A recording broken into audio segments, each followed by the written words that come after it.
Então vamos entrar no capítulo 81 hoje, do livro A Grande Síntese, de Pietro Baldi, a função da dor. Aqui que sua voz tenta nos falar sobre a dor, né?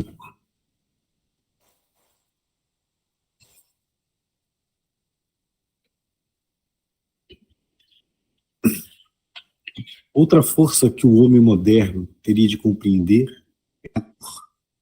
A atitude de vossa mentalidade diante do fenômeno da dor é a de defesa e de rebelião.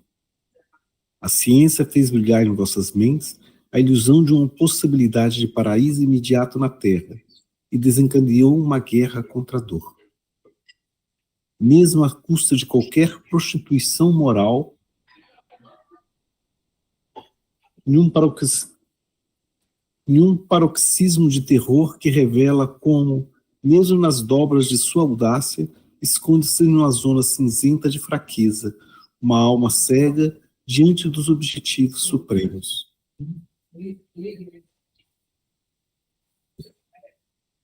Mesmo diante da prostituição moral. Vamos ver o que ele quis dizer com isso aí. Mas essa atitude de espírito não alcançou sua meta.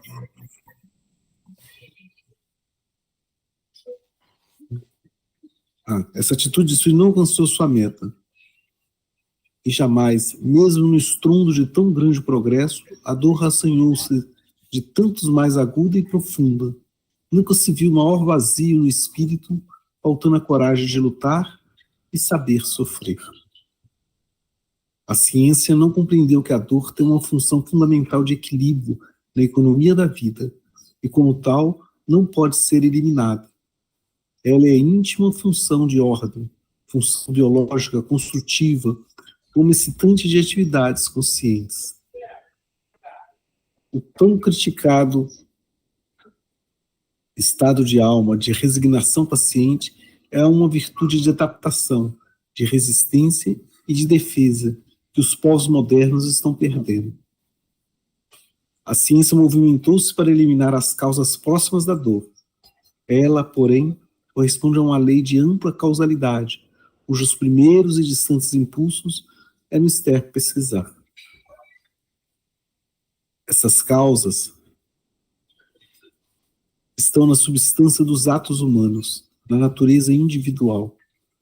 Enquanto o homem for o que é, e não souber realizar o esforço de realizar-se a si mesmo, a dor será sempre parte integrante de sua vida, com funções evolutivas fundamentais. Portanto,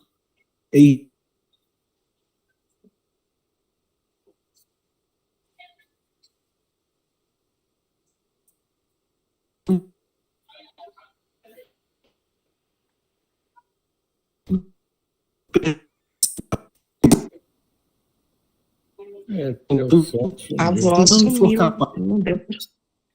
não deu para ouvir um pedaço. Eu não sei se foi não, todo mundo. Foi a voz do Paulo sumiu. Essas causas estão na substância dos atos humanos, na natureza individual. Enquanto o homem for o que é e não souber realizar o esforço de realizar-se a si mesmo, a dor será parte integrante de sua vida, com funções evolutivas fundamentais. Portanto, é irredutível o fator substancial que impõe a evolução. Sei muito bem como é o homem moderno e não lhe peço perfeição imediata. Eu comentei que o homem moderno dele é o homem de 100 anos atrás, né?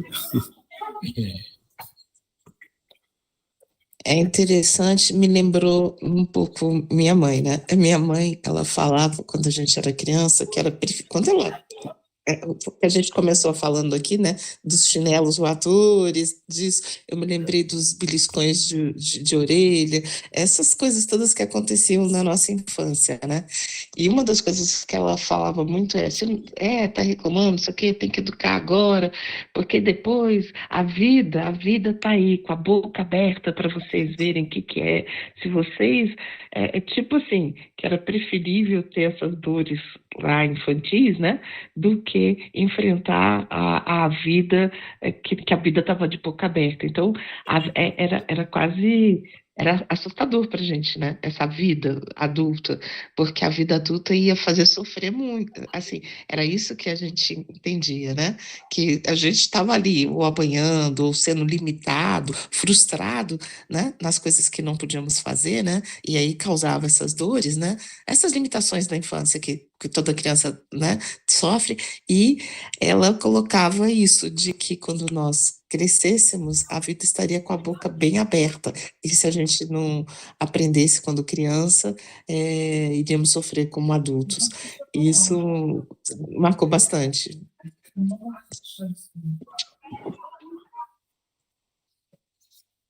Eu achei bem complexo de assimilar, que ele coloca a dor como mais do que uma companheira constante, né? Ela coloca como quase imprescindível para o nosso caminhar. E isso realmente, nessa busca da humanidade, né? Que na cabeça dela é em prol de uma vida melhor, ela não vai querer a dor como companheira de jornada. E acho que ele está fazendo aqui uma relação muito íntima com o nosso processo evolutivo, da nossa capacidade de compreensão, talvez seja tão limitada que sem a dor a gente não entende a maior parte das coisas. Não sei.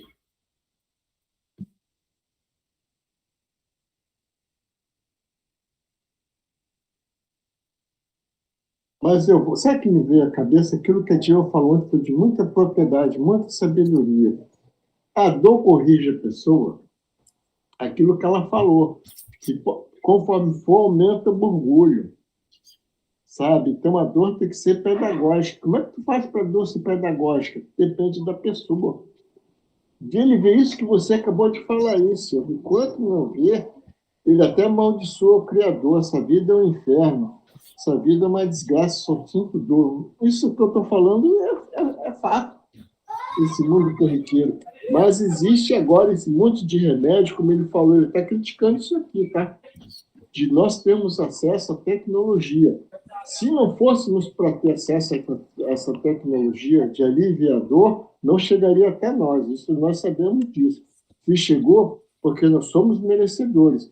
Mas existe a outra dor que eu já comentei, a dor de corno, a dor de moral, isso é uma outra dor que ele não vai na farmácia e ele não acha. É só isso que eu queria falar. Não, eu até entendo, mas assim, é lógico também, eu não acho que a dor, né, a imposição de nada vai gerar a melhora, mas a dor é o que faz muitas vezes as pessoas pensarem, refletirem, né?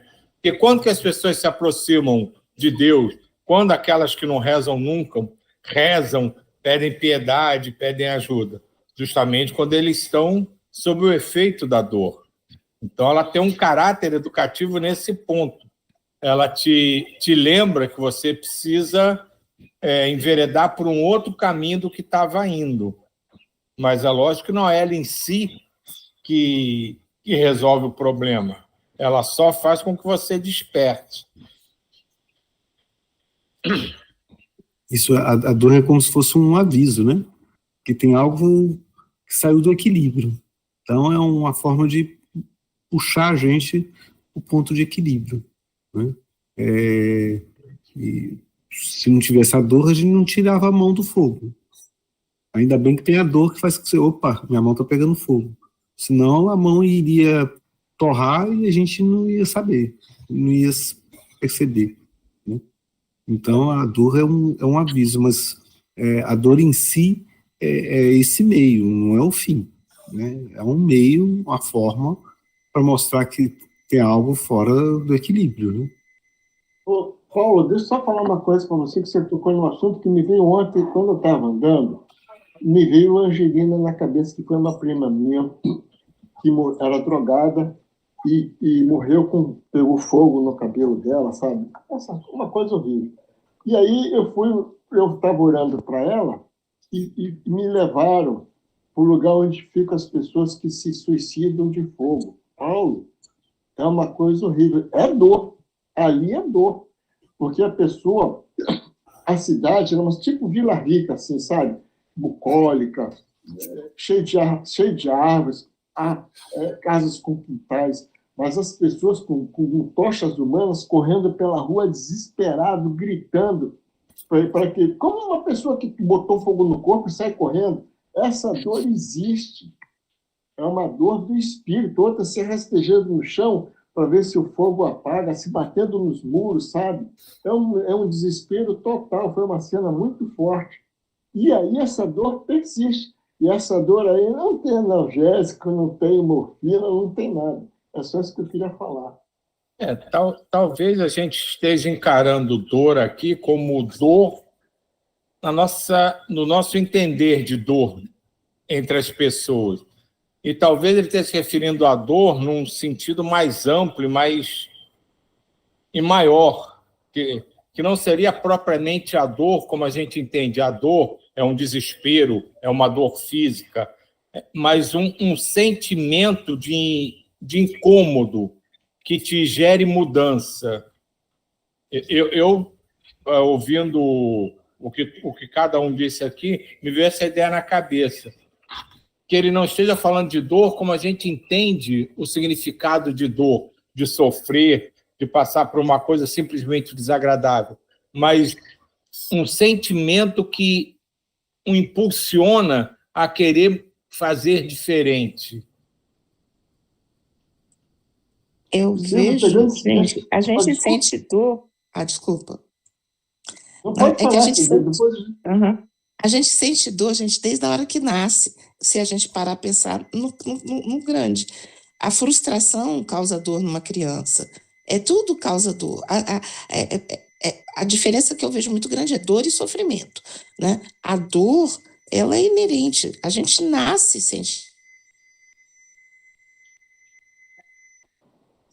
dor, não é?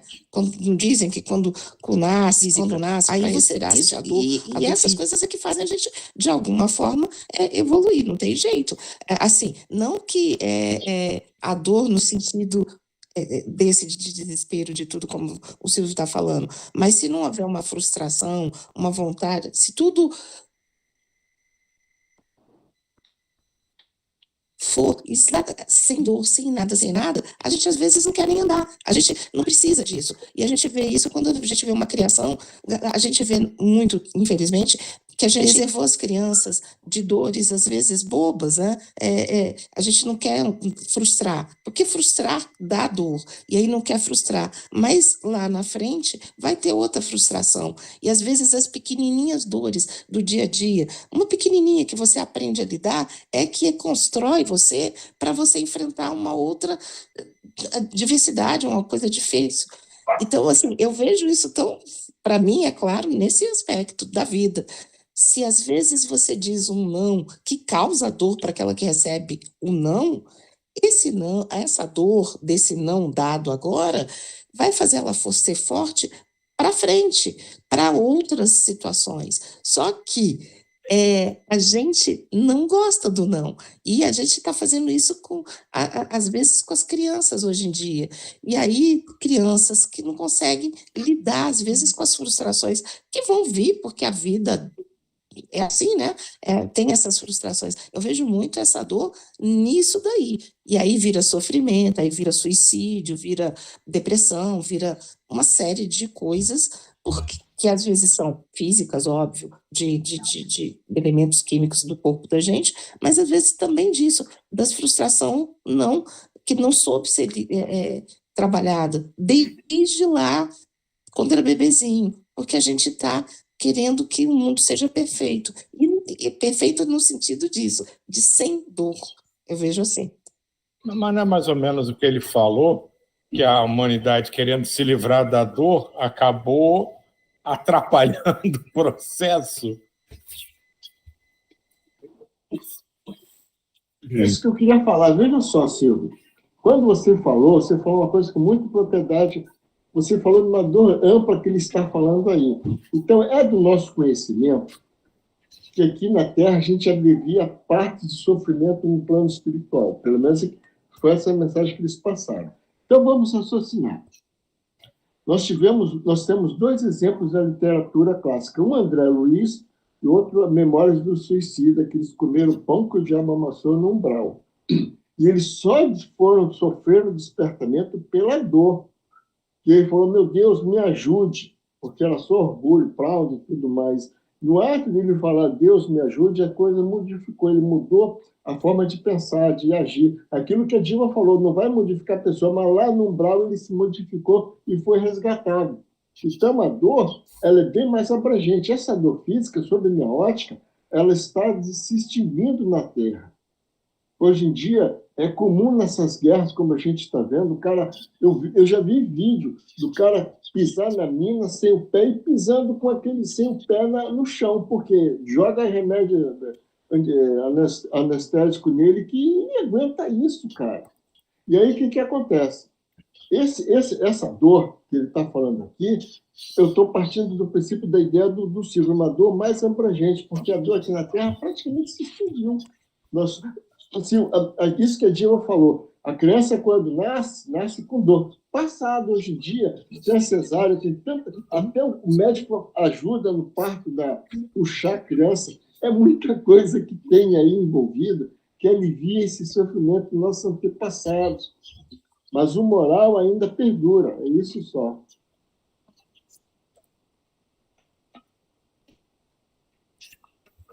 Legal. Digo-lhe, entretanto, que se não for capaz de melhorar-se, e enquanto não modificar-se, todas as dores que lhe sobrevierem serão justas e bem merecidas. Pobre ciência, muda diante dos problemas substanciais.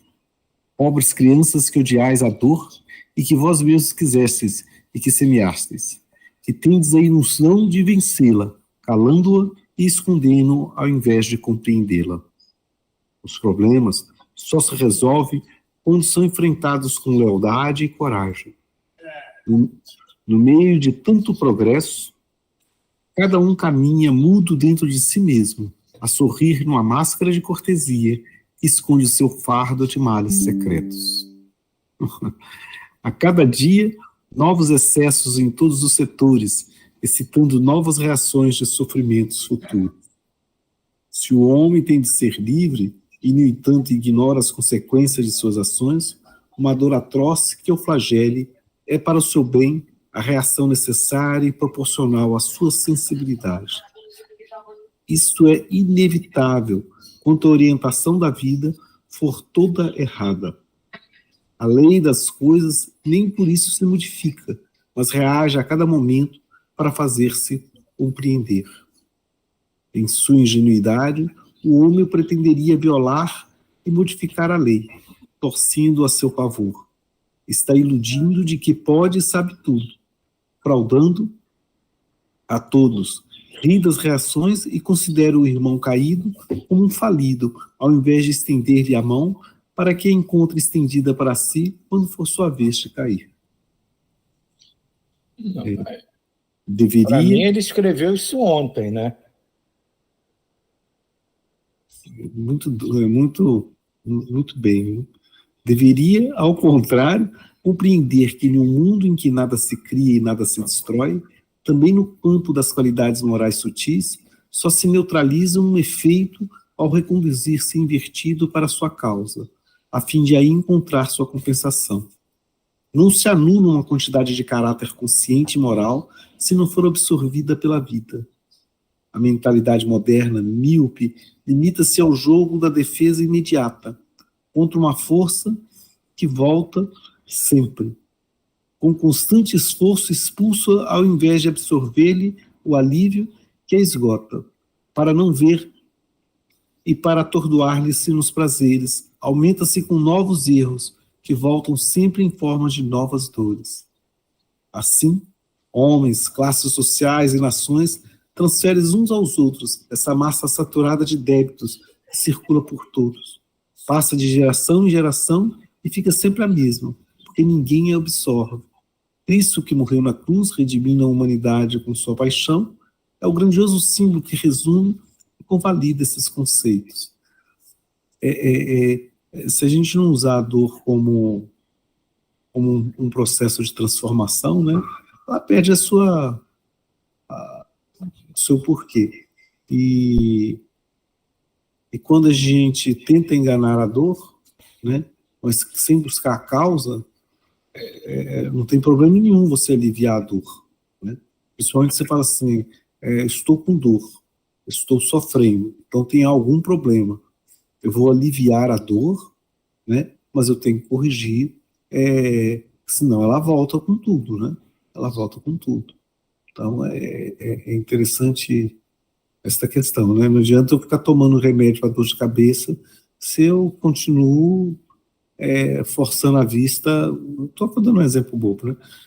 Forçando a vista e não corrijo como se diz, não utilizo os olhos de forma correta ou com os óculos corretos, pode-se dizer assim, né? Vou continuar forçando e não adianta eu tomar a dipirona, ela vai aliviar momentaneamente. Só depois que eu corrigir o problema, né? Diga, Jair. Paulo, veja só que coisa linda que você falou. Vamos raciocinar.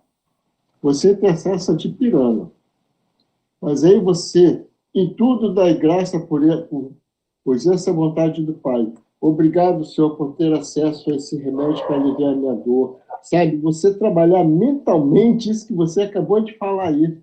Só que eu bato na tecla que nem todas as pessoas têm esse amadurecimento. Sabe, o agradecer, a ter acesso àquele remédio, a ter acesso àquela substância que vai aliviar aquela dor. Isso aí é um trabalho interno, que isso tudo que você acabou de falar aí. Então, graças a Deus, não é porque eu sou espírito, não é isso não, porque nós somos civis, torna-se muito difícil essa visão, essa compreensão do significado da dor. Porque nosso grupo vê assim, que mesmo o grupo espírita vê a dor como punição. Né? É só isso que eu queria falar.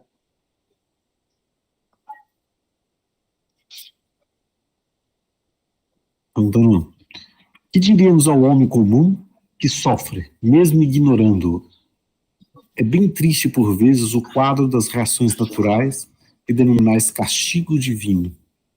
Inútil negá-lo. Todos sofrem mais ou menos. Todos se debatem entre os braços do monstro. Pobre ser, o homem, não só permaneceu pagão, mas bestial na substância. Abaixa tudo a seu nível. Religião, Estado, sociedade, ética. Para adaptá-las à sua condição, realiza uma contínua redução de todos os valores morais, permanecendo nos instintos primordiais do furto e da guerra. Precisa atravessar dores ingentes, porque só elas poderão fazer entendidas, abalando sua inconsciência. A alma humana, que hoje amontoou sobre si um fardo tão embaraçoso de inútil cerebralismo, não vê esses equilíbrios espontâneos e simples, no paroxismo de um dinamismo frenético. Sua alma é fraca e primitiva. Que poderia fazê-lo recobrar a razão, mesmo deixando-a livre, se não mensurável massa de dores? Está equilibrado em seu nível, oprimido por áspera luta e por uma realidade de dores. Iludido, insensível, inconsciente, o homem resiste a qualquer melhoria substancial. Corre atrás dos sentidos, ambiciona a sanção exterior, econômica, ávido para abusar de tudo, imerso no egoísmo do momento, ignorante do amanhã, fechado em seu horizonte. Se o gênio não se abaixar até ele, certamente nada saberá fazer para alçar-se até o gênio. As verdades são julgadas, mas o desfrutamento das ideais é tão velho quanto os homens, e a sociedade habituou-se a considerá-los mentira. Nossa. Cada um sabe por instinto, filho de experiências seculares, que por trás de tantas ostentações de coisas grandes existe a própria miséria moral e material, que aquelas são retóricas e essa é a realidade. Acredita nas verdades que todos creem. A festa do próprio ventre é a vitória por qualquer meio. A palavra é dada à dor, única marteladora eterna do destino e forjadora de almas. Ela ficará enxertada no esforço da vida, cotejando cada dia e com grandes lufadas periódicas coletivas, para atingir as almas e deixar nelas suas marcas. Ele Foi contundente, hein? Como se diz, quem tiver ouvidos para ouvir, que ouça, né? E eu achei assim maravilhoso quando ele coloca, né, que o homem traz tudo para o nível dele, né? E realmente a gente faz isso, né? Até Deus a gente quer classificar de uma maneira que seja como a gente entende. Então tudo a gente traz para o nosso nível e não consegue se libertar disso para conseguir visualizar que a coisa é muito além disso.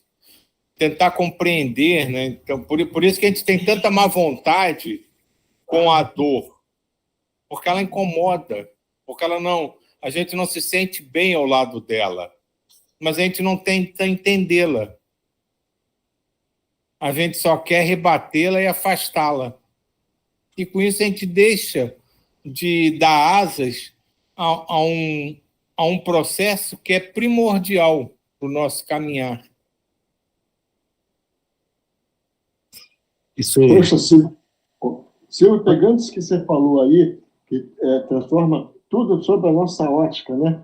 Por isso que é aquela coisa que você falou, uma dor ampla, que a gente talvez não consiga ter o alcance, porque a gente está no nosso mundo. Tudo está resumido sobre o nosso umbigo. Então, aquela coisa que você falou tem propriedade, porque é uma dor, uma visão mais ampla da dor que a gente às vezes não consegue alcançar, só isso. Aqui em Brasília, o símbolo não vou dizer da dor, mas do sofrimento, é o ipê, né? O ipê, ele para florescer bonito em julho, ele tem que passar pelo estresse hídrico, pela seca, né? Se você ficar aguando o ipê, ele não dá flor naquele ano. Né? Você tem que deixar ele sofrer no sentido de ele faltar água, e nesse processo de busca de água, ele floresce a flor do ipê. Né? Então, a flor do ipê, bem esse simbólico mesmo, a beleza do ipê é a luta dele na busca da água. Né? Curioso. E agora tu me lembrou, né? Existem algumas plantas que para florescer, né, para se fortificar, você precisa podar, quer dizer, você precisa cortar parte dela e ela ser alijada de algo que sempre lhe pertenceu. E como é fantástico quando a gente para te ouvir e pensar nisso, como a natureza ensina o tempo inteiro e a gente, às vezes, não percebe. Então, ela está ali mostrando para você, ó, para eu renascer com toda a minha exuberância, eu preciso primeiro me recolher e passar por um processo que muitos não entenderão, vão dizer que eu estou sofrendo, mas que é necessário.